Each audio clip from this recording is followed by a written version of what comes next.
Ballistic ক্ষেপণাস্ত্র ছুড়ল Iran, কৌশলগত স্থাপনায় ক্ষয়ক্ষতি। মধ্যপ্রাচ্যে 4 মার্কিন ঘাঁটিতেও আঘাত। হরমুজ প্রণালীর নিরাপত্তায় জোট গঠনের পরিকল্পনা যুক্তরাষ্ট্রের। যুদ্ধবিরতির আলোচনায় আগ্রহী নয় Tehran.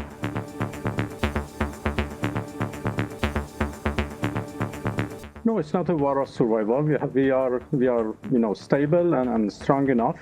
We are only defending our people from this act of aggression. ইরানেও পাল্টা হামলা ইসরায়েলের। আইআরজিসি সদর দফতরে বিস্ফোরণে আগুন। লেবাননেও আক্রমণ। সংঘাত বন্ধে শিগগিরই তেল আবিব বৈরুত বৈঠক।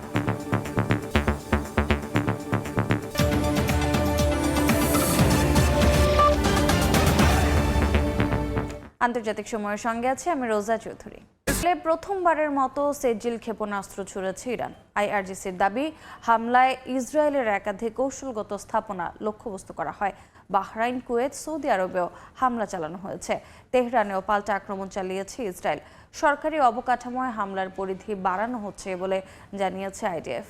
এদিকে ইরান যুদ্ধবিরতি চায়। ট্রাম্পের এই দাবিকে মিথ্যা উল্লেখ করে ওয়াশিংটনের সঙ্গে আলোচনায় আগ্রহী নয় বলে জানিয়েছেন পররাষ্ট্রমন্ত্রী আব্বাস আরাকচি। যুদ্ধ বন্ধে ইসরায়েল ও লেবাননের প্রতিনিধিদের মধ্যে আলোচনার ইঙ্গিত দিয়েছে তেল আবিব। যুক্তরাষ্ট্র, ইসরায়েল ও ইরানের মধ্যে চলমান সংঘাতের মধ্যে প্রথমবারের মতো সেজিল ব্যালিস্টিক ক্ষেপণাস্ত্র ব্যবহারের দাবি করেছে ইরান। রোববার ইসলামিক রেভলিউশনারি গার্ড আইআরজিসি বিবৃতিতে জানায়, তারা অপারেশন ট্রু প্রমিস 4-এর 54তম ধাপ বাস্তবায়ন করেছে। এই ধাপে ইসরায়েলের বিভিন্ন লক্ষ্যবস্তুতে হামলার সময় সেজিলের পাশাপাশি খেইবার শেকান, গাদার, ইমাদ এবং খোররাম শাহ ক্ষেপণাস্ত্র ব্যবহার করা হয়। ইরানের দাবি, এই হামলায় ইসরায়েলের একাধিক কৌশলগত স্থাপনা লক্ষ্যবস্তু করা হয়। এর মধ্যে ছিল সামরিক শিল্প ও প্রতিরক্ষা অবকাঠামো এবং ইসরায়েলি সেনাদের সমাবেশস্থল। আইআরজিসির দাবি, হামলাগুলো নির্ভুলভাবে নির্ধারিত লক্ষ্যবস্তুতে আঘাত হানে এবং এগুলো চলমান সংঘাতে ইসরায়েলের সামরিক সক্ষমতার ওপর চাপ বাড়ানোর উদ্দেশ্যে পরিচালিত হয়েছে। 4 মার্কিন বিমান ঘাঁটিতেও হামলার দাবি করেছে আইআরজিসি। পাশাপাশি মার্কিন বিমানবাহী রণতরীকে সহায়তাকারীদের লক্ষ্যবস্তু করার হুঁশিয়ারি দিয়েছে বাহিনীটি। সেই সঙ্গে মার্কিন প্রেসিডেন্ট ডোনাল্ড ট্রাম্পকে চ্যালেঞ্জ জানিয়ে আইআরজিসির মুখপাত্র বলেন, সাহস থাকলে যেন যুক্তরাষ্ট্র পারস্য উপসাগরে জাহাজ পাঠায়। বাহরাইন, কুয়েত, সৌদি আরবেও আক্রমণ চালিয়েছে ইরান। বাগদাদ বিমানবন্দরে ড্রোন ও রকেট হামলা হয়। কুয়েতে বিমানবন্দরেও ড্রোন হামলায় ক্ষয়ক্ষতির খবর পাওয়া গেছে। এদিকে যুদ্ধ বন্ধে যুক্তরাষ্ট্রের সঙ্গে আলোচনায় ইরান আগ্রহী নয় বলে জানিয়েছেন দেশটির পররাষ্ট্রমন্ত্রী আব্বাস আরাকচি। রোববার সিবিএস নিউজের ফেস দ্য নেশন অনুষ্ঠানে তিনি বলেন, যুক্তরাষ্ট্রের সঙ্গে আলোচনার কোনো কারণ নেই। আমরা স্থিতিশীল এবং শক্তিশালী। আমরা শুধুমাত্র আমাদের জনগণকে রক্ষা করছি। যুক্তরাষ্ট্রের সঙ্গে আলোচনার কোনো কারণ আমরা দেখি না। কেন করব আলোচনা? কারণ তাদের সঙ্গে আমরা আগেও আলোচনা করেছিলাম, কিন্তু হামলার শিকার হয়েছি। মার্কিনীদের সঙ্গে আলোচনার অভিজ্ঞতা ভালো নয়। ইরানে পাল্টা হামলা অব্যাহত রেখেছে ইসরায়েলও। বিমান হামলায় ইরানের হামেদান শহরে পুলিশ ও সামরিক স্থাপনায় ভয়াবহ ক্ষয়ক্ষতি হয়েছে। আগুন লাগে আইআরজিসি ও বাসিস মিলিশিয়ার সদর দফতরেও। লক্ষ্য পূরণ না হওয়া পর্যন্ত তেহরানে হামলা চলবে বলে জানিয়েছে ইসরায়েলি সেনাবাহিনী। ইরানের সরকারি অবকাঠামো লক্ষ্য করে হামলার পরিধি বাড়ানো হচ্ছে বলে জানিয়েছে আইডিএফ। ইরানে আরও কয়েক হাজার স্থাপনায় আঘাত হানার হুমকি দিয়েছে ইসরায়েলি প্রতিরক্ষা বাহিনী। লেবাননেও ব্যাপক আক্রমণ চালানো হয়। আগামী কয়েকদিনের মধ্যে ইসরায়েল ও লেবাননের প্রতিনিধিদের মধ্যে যুদ্ধ বন্ধে আলোচনায় বসার ইঙ্গিত দিয়েছে তেল আবিব। রাইসা জান্নাত, সময় সংবাদ। মধ্যপ্রাচ্যের গুরুত্বপূর্ণ জ্বালানি পথ হরমুজ প্রণালী নিয়ে নতুন অবস্থান জানালো ইরান। তেহরানের দাবি, এ প্রণালী সাধারণভাবে সবার জন্য খোলা থাকলেও যুক্তরাষ্ট্র ও তাদের মিত্রদের জাহাজ চলাচলের ওপর নিষেধাজ্ঞা থাকবে। চলমান যুদ্ধ পরিস্থিতির মধ্যে এমন ঘোষণা দিলেন দেশটির পররাষ্ট্রমন্ত্রী আব্বাস আরাকচি। এদিকে হরমুজ প্রণালীতে জাহাজের পাহারায় ট্রাম্প প্রশাসনের পক্ষ থেকে জোট গঠনের ঘোষণা আসতে পারে বলে জানা গেছে। মধ্যপ্রাচ্যের কৌশলগত জলপথ হরমুজ প্রণালী নিয়ে বড় ঘোষণা দিয়েছে ইরান। স্থানীয় সময় রোববার দেশটির পররাষ্ট্রমন্ত্রী আব্বাস আরাকচি জানান, এই প্রণালী আন্তর্জাতিক জাহাজ চলাচলের জন্য উন্মুক্ত থাকবে। তবে যুক্তরাষ্ট্র ও তাদের মিত্র দেশগুলোর কোনো জাহাজ এখানে চলাচল করতে পারবে না। লন্ডন ভিত্তিক সংবাদ মাধ্যম আল আরাবি আল জাদিদকে দেয়া সাক্ষাৎকারে তিনি একথা বলেন। আরাকচি জানান, হরমুজ প্রণালী পুরোপুরি বন্ধ নয়, এটি কেবল যুক্তরাষ্ট্র ও মিত্র দেশগুলোর জন্য সীমাবদ্ধ করা হয়েছে। তিনি আরও বলেন, যতদিন পর্যন্ত ইরানের ওপর হামলা চলবে ততদিন এই নীতি বজায় থাকবে। চলমান সংঘাতের মধ্যে ইরানের নিরাপত্তা ও প্রতিরক্ষার স্বার্থেই এই পদক্ষেপ নেওয়া হয়েছে জানান তিনি। বিশ্বের অন্যতম গুরুত্বপূর্ণ জ্বালানি সরবরাহ পথ হরমুজ প্রণালী দিয়ে প্রতিদিন বিপুল পরিমাণ তেল ও তরলীকৃত প্রাকৃতিক গ্যাস বা এলএনজি পরিবহন হয়। সাম্প্রতিক সংঘাতের জেরে এই পথে সরবরাহ ব্যাহত হওয়ায় বৈশ্বিক জ্বালানি বাজারে উদ্বেগ তৈরি হয়েছে। বার্তা সংস্থা রয়টার্স জানায়, এই প্রণালী দিয়ে তেল পরিবহনে বিঘ্ন আগের সব রেকর্ড ছাড়িয়েছে। এদিকে যুক্তরাষ্ট্রের আহ্বানের পর মিত্রদের সঙ্গে সমন্বয় করে জ্বালানি পথ সুরক্ষার সম্ভাবনাও খতিয়ে দেখছে লন্ডন। ব্রিটিশ জ্বালানি সচিব এড মিলিব্যান্ড বিবিসিকে দেয়া এক সাক্ষাৎকারে বলেন, আন্তর্জাতিক জাহাজ চলাচলের জন্য এই প্রণালীর নিরাপত্তা নিশ্চিত করা অত্যন্ত গুরুত্বপূর্ণ। তবে কী ধরনের পদক্ষেপ নেওয়া হবে তা নিয়ে বিস্তারিত কিছু বলতে রাজি হননি তিনি। যুক্তরাষ্ট্রের প্রেসিডেন্ট ডোনাল্ড ট্রাম্প সামাজিক যোগাযোগ মাধ্যমে এক পোস্টে বিভিন্ন দেশকে হরমুজ প্রণালীর নিরাপত্তা নিশ্চিত করতে যুদ্ধজাহাজ মোতায়েনের আহ্বান জানিয়েছেন। চীন, ফ্রান্স, জাপান, দক্ষিণ কোরিয়া ও যুক্তরাজ্যের নাম উল্লেখ করে তিনি বলেন, এসব দেশের তেল সরবরাহ এই পথের ওপর নির্ভরশীল, তাই নিরাপত্তা নিশ্চিত করা তাদেরও দায়িত্ব। তবে এখন পর্যন্ত কোনো দেশই তাৎক্ষণিকভাবে যুদ্ধজাহাজ পাঠানোর ঘোষণা দেয়নি। অর্জিতা শেহজিন, সময় সংবাদ। যুক্তরাষ্ট্র ইসরায়েলের হামলার জেরে ইরানকে ঘিরে মধ্যপ্রাচ্যে অচল হয়ে পড়ছে সার সরবরাহের গুরুত্বপূর্ণ পথ। বন্ধ হয়ে যাচ্ছে উপসাগরীয় অঞ্চলের সার কারখানা, স্থবির হয়ে পড়ছে হরমুজ প্রণালী দিয়ে বাণিজ্য। বিশেষজ্ঞরা সতর্ক করছেন, এই সংকট দীর্ঘ হলে বৈশ্বিক খাদ্য সরবরাহ ব্যবস্থা হুমকির মুখে পড়তে পারে। মার্কিন ইসরায়েলি হামলার জেরে ইরানের সঙ্গে চলমান যুদ্ধের প্রভাব এখন ছড়িয়ে পড়ছে বৈশ্বিক কৃষি ও খাদ্য সরবরাহ ব্যবস্থায়। উপসাগরীয় অঞ্চলের একাধিক সার কারখানা বন্ধ হয়ে যাওয়ার পাশাপাশি কার্যত অচল হয়ে পড়েছে হরমুজ প্রণালী, যে পথ দিয়ে বিশ্বের প্রায় 1/3 নাইট্রোজেন সার পরিবহন করা হয়। জাতিসংঘের তথ্য অনুযায়ী ফেব্রুয়ারিতে যেখানে প্রতিদিন গড়ে 129টি জাহাজ চলাচল করত, মার্চের শুরুতে তা নেমে এসেছে মাত্র 4টিতে।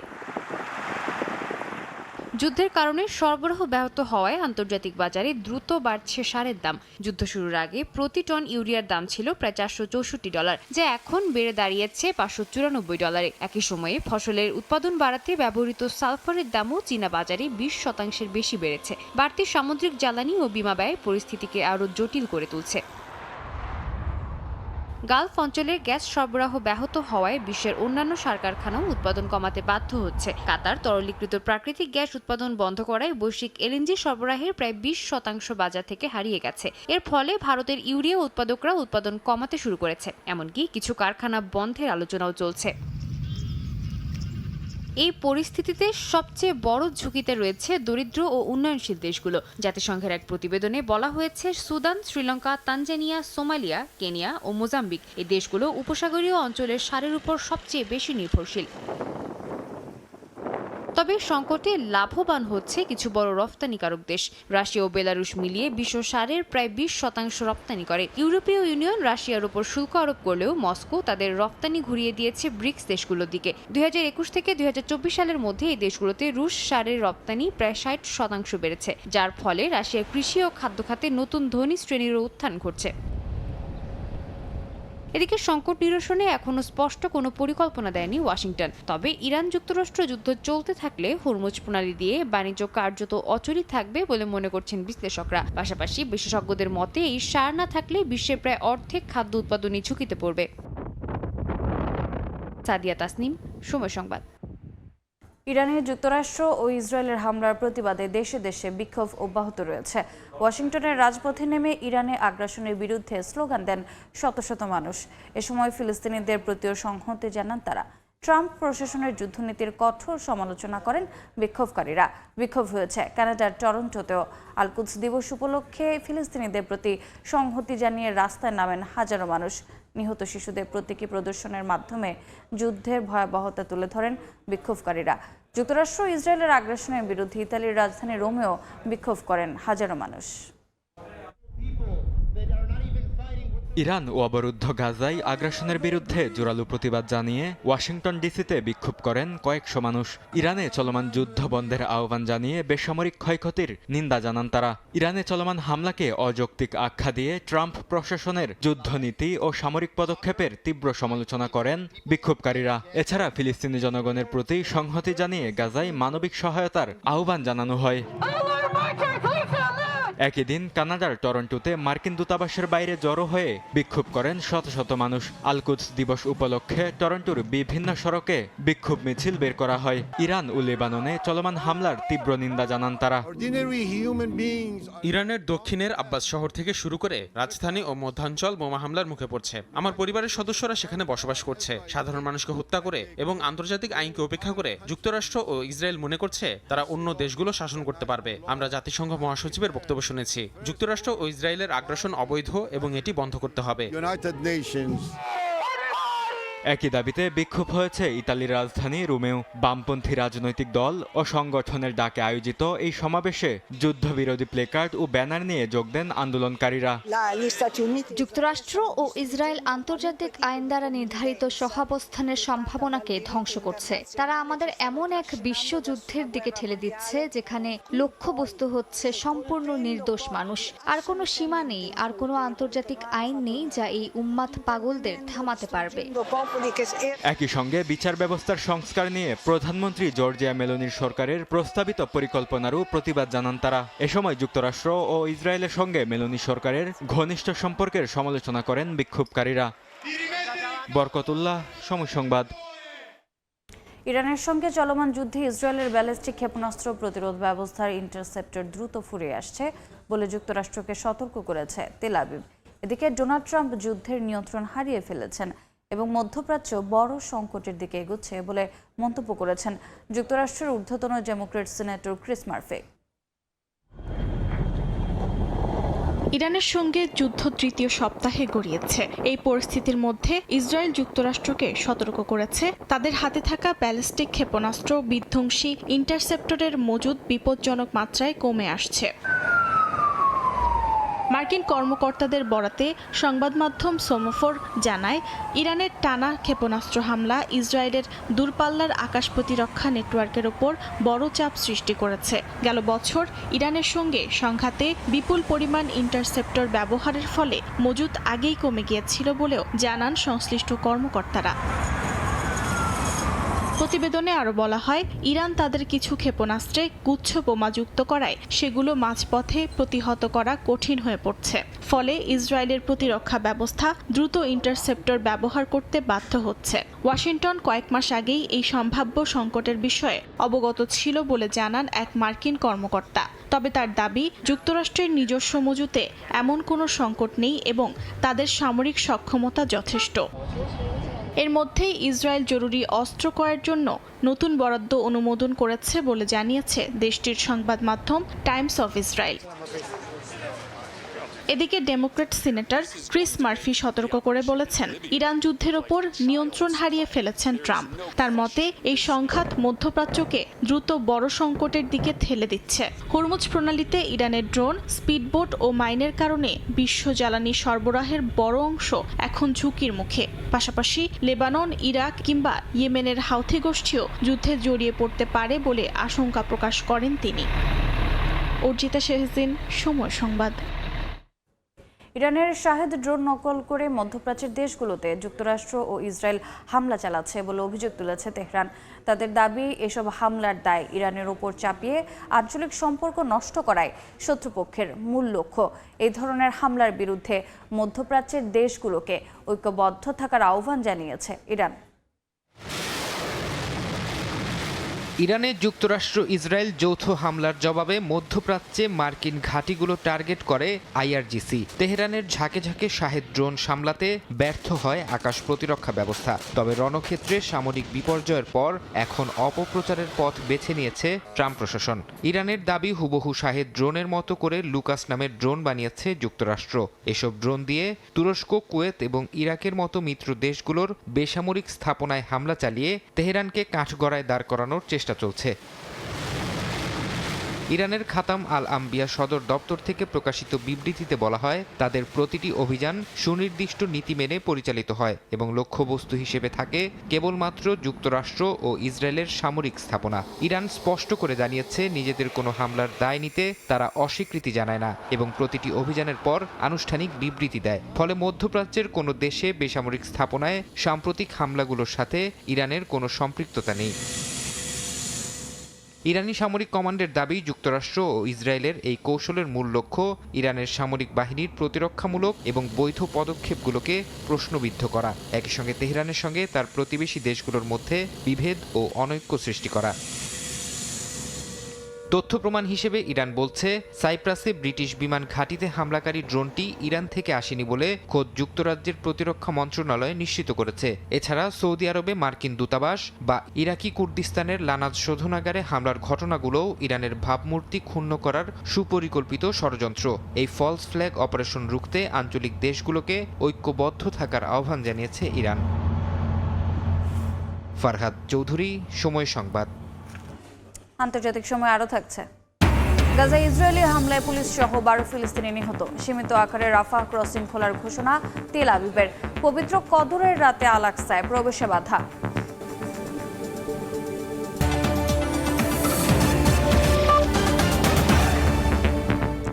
জ্বালানির দাম বাড়লে ব্যর্থ হয় নেতৃত্ব। একসময় ট্রাম্পের কণ্ঠে ছিল এমন সুর। তবে 2026 সালে নিজের শাসনামলে জ্বালানির বাজারে অস্থিরতা নিয়ে পাল্টেছেন যুক্তি। ইরানের সাথে যুদ্ধ আর সরবরাহ সংকটে যখন হু হু করে বাড়ছে তেলের দাম, তখন একে শান্তির জন্য ছোট ত্যাগ বলছেন মার্কিন প্রেসিডেন্ট। নিজের দেয়া যুক্তির জালেই কি তবে এবার আটকা পড়লেন ডোনাল্ড ট্রাম্প? সাম্প্রতিক বছরগুলোতে ডোনাল্ড ট্রাম্প বলে এসেছেন, তেলের দাম বৃদ্ধি মানে মার্কিন প্রেসিডেন্টের নেতৃত্বের ব্যর্থতা। ওবামা প্রশাসনের সময় তিনি বারবার সতর্ক করেছিলেন, চড়া জ্বালানি মূল্য একটি দেশের অর্থনীতিকে ধ্বংস করে দিতে পারে। সে সময় তার প্রতিটি টুইট আর বক্তব্যে ফুটে উঠত সাধারণ মানুষের ক্ষোভের প্রতিফলন। তবে বর্তমান বাস্তবতায় চিত্রটা ভিন্ন। 2026 সালে ট্রাম্প নিজেই এখন যুক্তরাষ্ট্রের ক্ষমতার মসনদে। ইরান যুদ্ধের ডামাডোলে বিশ্ববাজারে তেলের সরবরাহ ব্যাহত হচ্ছে। বিশেষ করে হরমুজ প্রণালীর অস্থিরতায় লাফিয়ে বাড়ছে দাম। অথচ নিজের আগের অবস্থান থেকে সরে এসে ট্রাম্প এখন বলছেন, বিশ্ব শান্তির জন্য এই দাম বৃদ্ধি খুবই সামান্য এক মূল্য। হোয়াইট হাউসের পক্ষ থেকে জানানো হয়েছে, অপারেশন এপিক ফিউরি সফল হলেই তেলের দাম দ্রুত কমতে শুরু করবে। কিন্তু গত কয়েক সপ্তাহে সাধারণ মার্কিন নাগরিকদের পাম্পে যে পরিমাণ বাড়তি অর্থ গুনতে হচ্ছে তা নিয়ে বাড়ছে অসন্তোষ। জ্বালানির দাম বৃদ্ধি নিয়ে একসময়ের সমালোচক ট্রাম্প এখন নিজেই নিজ যুক্তির কাঠগড়ায় দাঁড়িয়ে। বরকতুল্লাহ, সময় সংবাদ।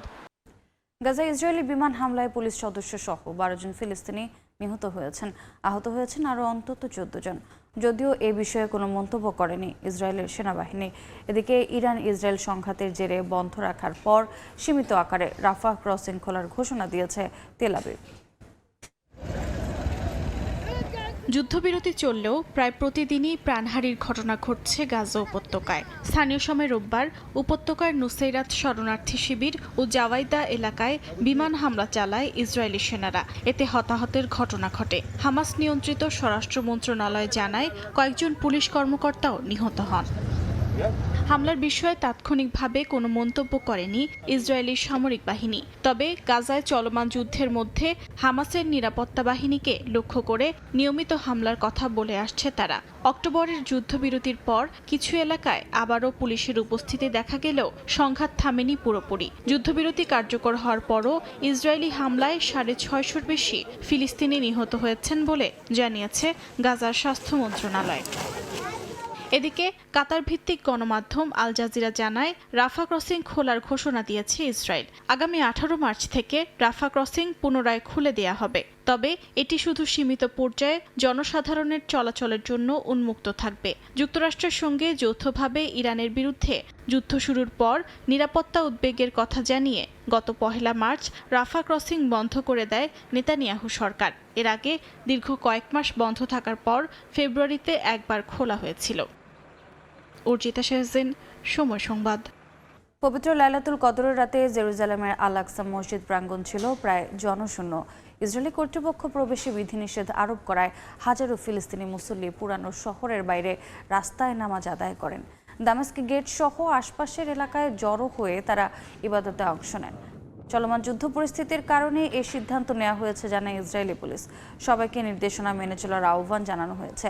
রমজানের সময় সাধারণত প্রতি রাতে এবং জুমার দিনে হাজারো ফিলিস্তিনি মুসল্লি আল আকসা ইবাদতে অংশ নেন। তবে যুক্তরাষ্ট্র, ইসরায়েল ও ইরানের চলমান সংঘাতের মধ্যে বড় সমাবেশে বিধিনিষেধ আরোপ করায় গত কয়েকদিন ধরেই মসজিদ প্রাঙ্গণ প্রায় ফাঁকা দেখা যাচ্ছে। আন্তর্জাতিক সময় আরও থাকছে। And the Oscar goes to One Battle After Another, Paul Thomas Anderson. 98তম অস্কারে ওয়ান ব্যাটল আফটার অ্যানাদার সিনেমার জয় জয়কার। সেরা অভিনেতা মাইকেল জর্ডান, অভিনেত্রী বাকলে, ভিজুয়াল ইফেক্টসের পুরস্কার পেল অ্যাভাটার ফায়ার অ্যান্ড অ্যাশ। ফিলিস্তিনের ডুরা শহরে হামলা চালিয়ে একটি আবাসিক ভবন গুঁড়িয়ে দিয়েছে দখলদার বাহিনী। স্থানীয় সময় রোববার দক্ষিণ পশ্চিম তীরের হেবরন শহরের কাছে এ হামলা চালানো হয়। এর আগে ভবন থেকে বাসিন্দাদের সরে যাওয়ার নির্দেশ দেওয়া হয়। ফিলিস্তিনের সরকারি সংবাদ সংস্থা ওয়াফা জানায়, বাড়িটি ফিলিস্তিনি বন্দী আজমি আবু হেইলের বাবার। তাকে 1 বছর আগে বেথলেহেমের কাছে গুলি চালানোর অভিযোগে বন্দী করা হয়। দখলদাররা আশপাশের এলাকা খালি করে 3তলা ভবনটিতে বিস্ফোরণ ঘটায়। আন্তর্জাতিক সময় পশ্চিমবঙ্গ সহ ভারতের 5টি রাজ্যের বিধানসভা ভোটের তারিখ ঘোষণা করেছে দেশটির নির্বাচন কমিশন। 4টি রাজ্যে একদিনেই ভোট হলেও পশ্চিমবঙ্গে 2 দফায় ভোট গ্রহণের সিদ্ধান্ত নিয়েছে কমিশন। আসাম, কেরল, তামিলনাড়ু, পুদুচেরি সহ 5টি রাজ্যে মোট 18,42,00,000 ভোটার তাদের গণতান্ত্রিক অধিকার প্রয়োগ করবেন। কলকাতা থেকে সুব্রত আচার্যের রিপোর্ট। Good afternoon to all our friends from the media. পশ্চিমবঙ্গের বিধানসভা নির্বাচনের তফসিল ঘোষণা করল ভারতের নির্বাচন কমিশন। রোববার দিল্লির বিজ্ঞান ভবনে মুখ্য নির্বাচন কমিশনার জ্ঞানেশ কুমার পূর্ণ বেঞ্চকে সঙ্গে নিয়ে জানিয়ে দিলেন, পশ্চিমবঙ্গের 294 আসনের ভোট হবে 2 দফায়, 13 এপ্রিল ও 29 এপ্রিল। ভোট গণনা হবে 7 মে। প্রথম দফায় ভোট হবে 152টি আসনে আর দ্বিতীয় দফায় 142টিতে। একই দিন আসাম, কেরালা, তামিলনাড়ু এবং পুদুচেরিতে নির্বাচনী তফসিল ঘোষণা করা হয়। পশ্চিমবঙ্গে 2 দফায় ভোট নেওয়া হলেও আসাম, কেরালা এবং পুদুচেরিতে ভোট গ্রহণ হবে 9 এপ্রিল আর তামিলনাড়ুতে 23 এপ্রিল। নির্বাচন কমিশনের তথ্য বলছে, এই 5 রাজ্যের মোট ভোটার 17 কোটির একটু বেশি। ভোট গ্রহণ করা হবে প্রায় 2.25 লাখ ভোট কেন্দ্রে। তফসিল ঘোষণার পরপরই রাজনৈতিক দলগুলোকে নির্বাচনী আচরণবিধি মেনে চলার নির্দেশ দিয়েছে নির্বাচন কমিশন।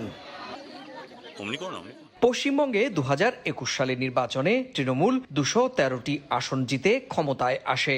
বিজেপি পায় 77টি আসন এবং প্রধান বিরোধী শক্তি হিসেবে নিজেদের জায়গাও পাকা করে। সুব্রত আচার্য, সময় সংবাদ, ভারত। যুক্তরাষ্ট্র দক্ষিণ কোরিয়ার যৌথ সামরিক মহড়ার মধ্যেই শক্তি প্রদর্শনের নতুন ক্ষেপণাস্ত্র পরীক্ষা চালিয়েছে উত্তর কোরিয়া। একসঙ্গে 12টি ক্ষেপণাস্ত্রের পরীক্ষামূলক উৎক্ষেপণ তদারকি করেন দেশটির সর্বোচ্চ নেতা কিম জং উন। পিয়ংইয়ংয়ের দাবি, 360 কিলোমিটারের বেশি দূরের লক্ষ্যবস্তুতে শতভাগ নির্ভুল আঘাত হেনেছে। কিমের পাশাপাশি তার কন্যা কিম জুয়েকেও সেখানে উপস্থিত ছিলেন। কিম জং উনের দাবি, এই মহড়া শত্রুদের জন্য অস্বস্তির কারণ হয়ে উঠবে এবং কৌশলগত পারমাণবিক অস্ত্রের সক্ষমতা সম্পর্কে স্পষ্ট ধারণা দেবে।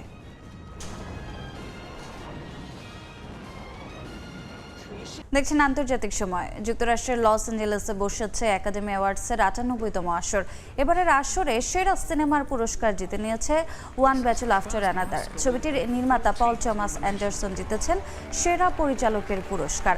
সেরা অভিনেতার অস্কার পেয়েছেন মাইকেল বি জর্ডান। রায়ান কুলগারের আলোচিত হরর ছবি সিনার্সে দ্বৈত চরিত্রের অভিনয়ের জন্য এ পুরস্কার পেলেন তিনি। আর সেরা অভিনেত্রীর পুরস্কার পেয়েছেন জেসি বাকলে। হ্যামনেট সিনেমার জন্য এ পুরস্কার পেলেন আইরিশ তারকা। অন্যদিকে সেরা ভিজুয়াল ইফেক্টসের পুরস্কার জিতেছে জেমস ক্যামেরনের অ্যাভাটার ফায়ার অ্যান্ড অ্যাশ।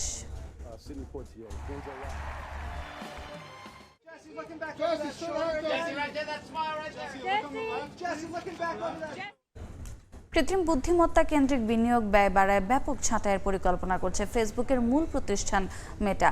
এতে প্রতিষ্ঠানের জনবলের 20% কর্মী চাকরি হারাতে পারে। তবে ঠিক কবে এই ছাঁটাই হবে তা এখনও নির্ধারণ হয়নি। ছাঁটাইয়ের নির্দিষ্ট সংখ্যাও এখনও চূড়ান্ত হয়নি বলে সূত্রের দাবি। রয়টার্সকে একাধিক সূত্র জানিয়েছে, মেটার শীর্ষ নির্বাহীরা ইতিমধ্যেই সংস্থার বিভিন্ন জ্যেষ্ঠ কর্মকর্তাদের সঙ্গে এ বিষয়ে আলোচনা করেছেন। কর্মী সংখ্যা কিভাবে কমানো যায় সেই পরিকল্পনা তৈরি করতে নির্দেশনাও দেওয়া হয়েছে তাদের।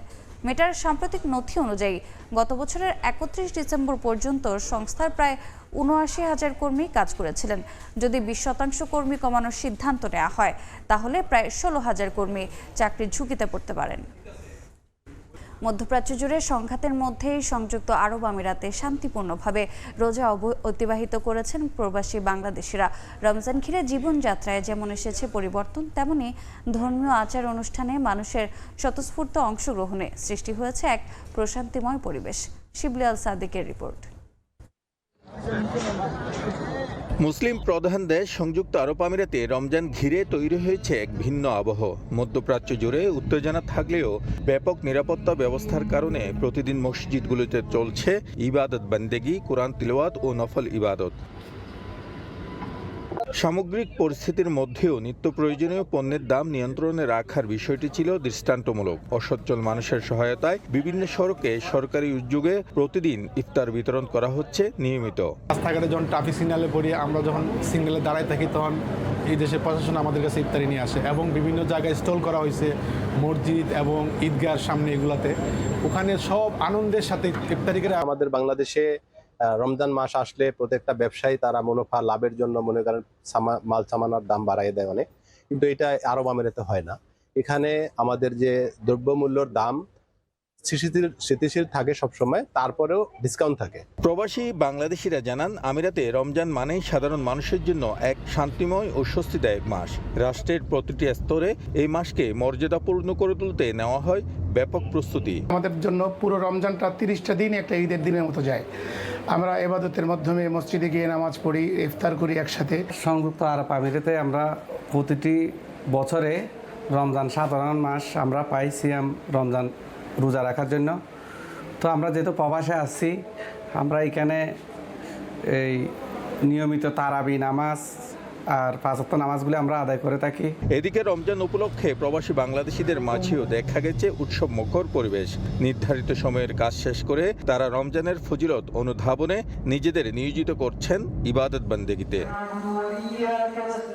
শিবলি আল সাদিক, সময় সংবাদ, সংযুক্ত আরব আমিরাত। ফিনল্যান্ডে প্রবাস জীবনের রমজান মাস এক অন্যরকম অভিজ্ঞতা বাংলাদেশি শিক্ষার্থী ও অভিবাসীদের জন্য। পরিবার পরিজন থেকে দূরে আর স্মৃতিতে দেশীয় ইফতারের আমেজ। সেই শূন্যতাকে কিছুটা হলেও পূরণ করতে আয়োজন করা হয় কমিউনিটি ইফতার মাহফিলের। পুরো রমজান জুড়ে একের পর এক এমন আয়োজন রূপ নেয় বাংলাদেশিদের মিলন মেলায়। প্রবাসের মাটিতে ইফতারের সেই গল্প ফিনল্যান্ড থেকে তুলে ধরছেন মহিউদ্দিন মধু। ইফতারের আর কিছুক্ষণ, চলছে শেষ মুহূর্তের প্রস্তুতি। বাংলাদেশের চিরায়ত খিচুড়ি কিংবা বিরিয়ানি, ভাজা পোড়ার সাথে খেজুর, ফলফলাদি ও শরবত। কেউ প্যাকেট তৈরি করছেন, কেউ আতিথেয়তার জন্য বাকি কাজ সামলাচ্ছেন। ইফতারের মেহমান বাংলাদেশ কমিউনিটির শিক্ষার্থী ও অভিবাসীরা, পাশাপাশি অন্য দেশের মুসলিমরাও আসেন। মুয়াজ্জিনের কণ্ঠে আজানের সুর তুলতেই সারাদিনের রোজা ভাঙেন সবাই। এক মনে এক প্রাণে মিলে তৈরি হয় এক টুকরো বাংলাদেশ। পরিবার পরিজন ছাড়া প্রবাসে যারা রমজান পালন করেন তাদের মনোকষ্ট তুলে ধরা কিংবা বোঝানো সহজ নয়। তবে কমিউনিটির যৌথ আয়োজনগুলোতে কিছুটা হলেও বাংলাদেশকে অনুভবের সুযোগ করে দেয়। প্রতিবারের মতো এবারও আসলে আমরা বাংলাদেশের বিভিন্ন মসজিদে ইফতারের আয়োজনটা করছি। এটা বেশ ভালোই লাগে, সবাই মিলে বেশ উৎসব মুখর পরিবেশে আয়োজনটা করা হয়। অনেক ব্যস্তর মাঝে সবাই এখানে সময় দিই, সবাই মিলে একসাথে ইফতার করা হয়।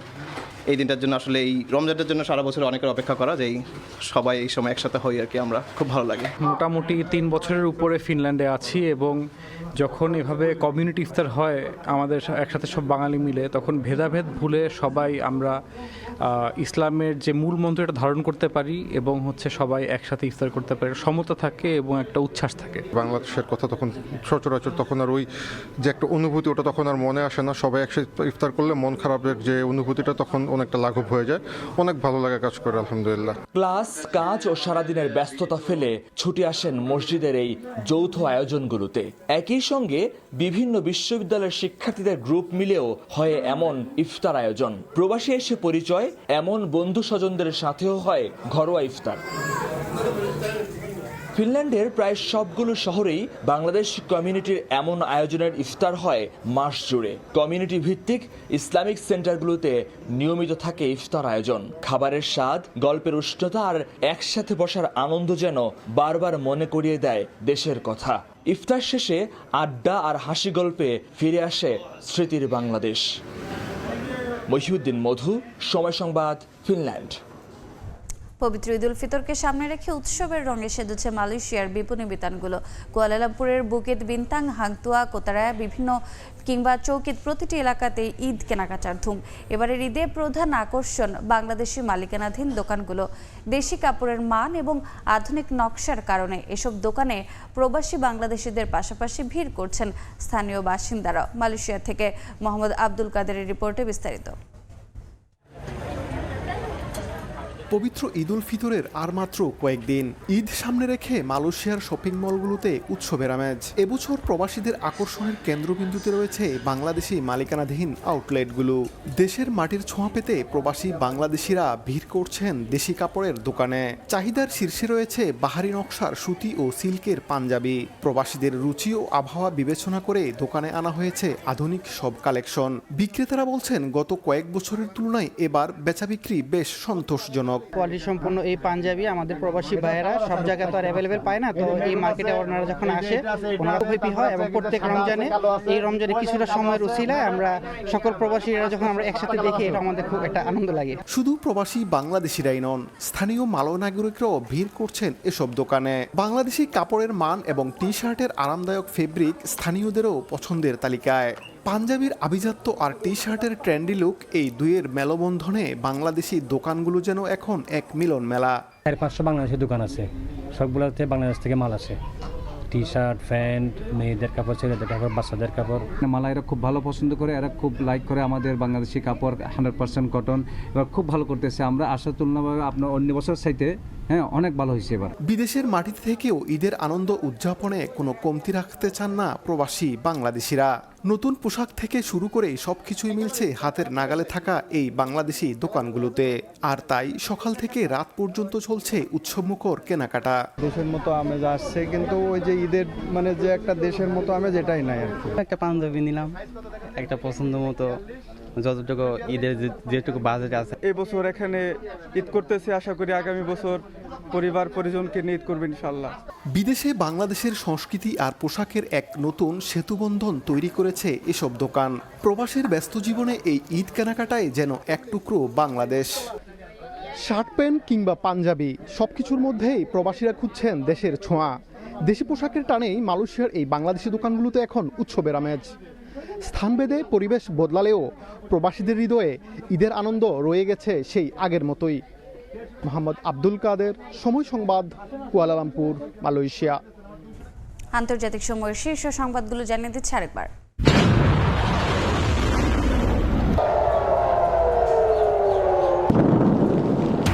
ইসরায়েলে একের পর এক ব্যালিস্টিক ক্ষেপণাস্ত্র হামলা ইরানের। তেহরানেও পাল্টা আক্রমণ। যুক্তরাষ্ট্রের সঙ্গে যুদ্ধবিরতি আলোচনায় আগ্রহী নয় আরাকচি। গাজায় ইসরায়েলি হামলায় পুলিশ সহ 12 ফিলিস্তিনি নিহত। পবিত্র কদরের রাতে আল-আকসায় প্রবেশে বাধা। সীমিত আকারে রাফাহ ক্রসিং খোলার ঘোষণা তেল আবিবের। And the Oscar goes to One Battle After Another, Paul Thomas Anderson. 98তম অস্কারে ওয়ান ব্যাটল আফটার অ্যানাদার সিনেমার জয় জয়কার। সেরা অভিনেতা মাইকেল জর্ডান, অভিনেত্রী বাকলি, ভিজুয়াল ইফেক্টসের পুরস্কার পেল অ্যাভাটার ফায়ার অ্যান্ড অ্যাশ।